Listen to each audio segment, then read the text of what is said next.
हत्यारे की हत्या किसने की ये हम नहीं जानते। इस जहरीले नाग को किसने कुचला ये हम नहीं जानते।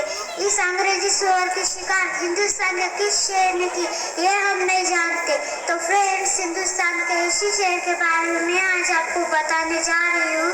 तो मेरी सभी से एक रिक्वेस्ट है कि आप इतनी शांति बनाए रखना, इतनी शांति बनाए रखना कि ऊपर से उस नामर जनरल डायर की आत्मा भी सुन सके। तो फ्रेंड्स, 13 अप्रैल 1919 को जालियनवाला बाग में जब 20,000 लोगों की सभा हो रही थी, उन हजारों लोगों को चारों तरफ से घेर कर जनरल डायर ने गोलियां चलाई थी। जालियनवाला बाग में अंदर घुसने के लिए एक छोटा सा गेट है 3.5 फीट का, बाकी चारों तरफ से बाउंड्री वॉल से घेरा है पूरा बाग।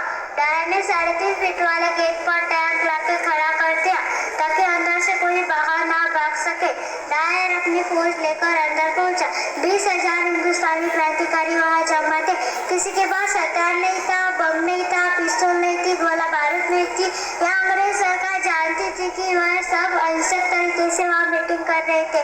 उन 20,000 लोगों पर डायर ने बिना चेतावनी दिए हुए गोलियां चलाना शुरू कर दिया और 18 मिनट तक गोलियां चलती रही।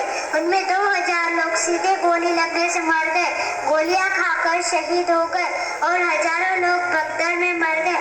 उस बाग में एक लड़का भी शामिल था जिसका नाम था उधम सिंह। उधम सिंह उसी सभा में बैठा था जिस सभा में डायर ने गोलियां चलाई।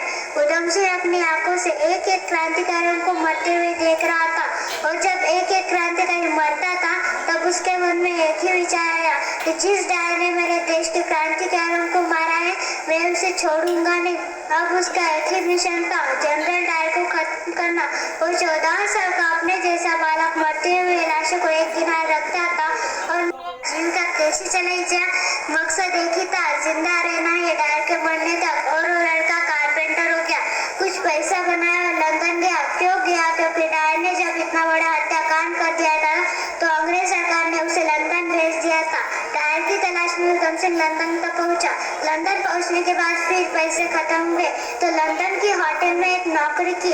कुछ महीनों बाद जब पैसे जमा हुए उसे एक रिवॉल्वर खरीदी। अब वो रिवॉल्वर लेके एक ही मकसद था, डायर को ढूंढना।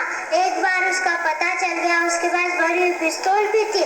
डायर सामने से आ रहा था, चाहता तो उसे मारकर वही ढेर कर सकता था, लेकिन उसके मन में एक विचार आया, नहीं इसको ऐसे नहीं मारूंगा। जिस तरह इसने हिंदुस्तान के एक भरी हुई सभा में हजारों लोगों को मारा है वैसे ही किसी भरी हुई सभा में उसे मारने का संकल्प किया। उसके बाद अंग्रेज सरकार ने डायर के सम्मान में बहुत बड़ा फंक्शन आयोजित किया लंदन में, क्योंकि डायर ने हजारों हिंदुस्तानी क्रांतिकारियों को मारा था। इसीलिए अंग्रेज ने उसे नाइटहुड की उपाधि दी थी। जिस बड़ी सभा में डायर का सम्मान किया जा रहा था उसकी प्रशंसा की जा रही थी, उसी बड़ी सभा में उधम सिंह बैठा हुआ था। और जब उधम सिंह के बर्दाश्त के बाहर हो गया तो बड़े आराम से उठा, मंच तक आया, बड़े आराम से पिस्तौल निकाली और गोली चला दी। डायर वही ढेर हो गया और जब डायर ढेर हो गया तो अंग्रेजी पुलिस का एक सुपरिटेंडेंट दरवाजे पर खड़ा था, उसके हाथ कांप रहे थे। एक हिंदुस्तानी जवान ने इतनी हिम्मत की भरी हुई सभा में उसी के देश में उसे ही खत्म करते। उधम सिंह ने उस सुपरिटेंडेंट को कहा, गिरफ्तार करो मुझे। तो वह चकित होकर उसके तरफ देखने लगा, हिम्मत नहीं हुई उसे पकड़ने की। उधम सिंह को लगा कि ये डर रहा है तो उसने पिस्तौल फेंक दी और बोला, अब तो गिरफ्तार करो।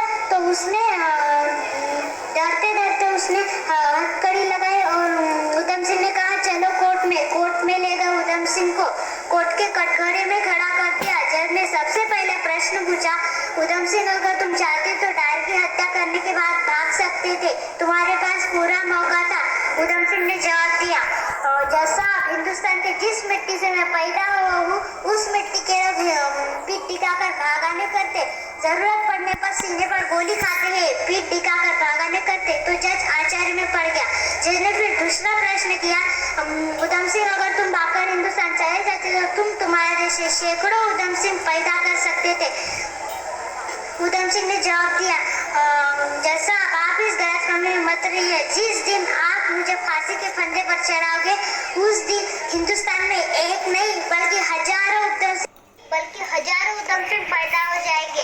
उस कोर्ट में सभी रिपोर्टर्स उस 20-22 साल के बच्चे को देखकर चकित हो गए थे।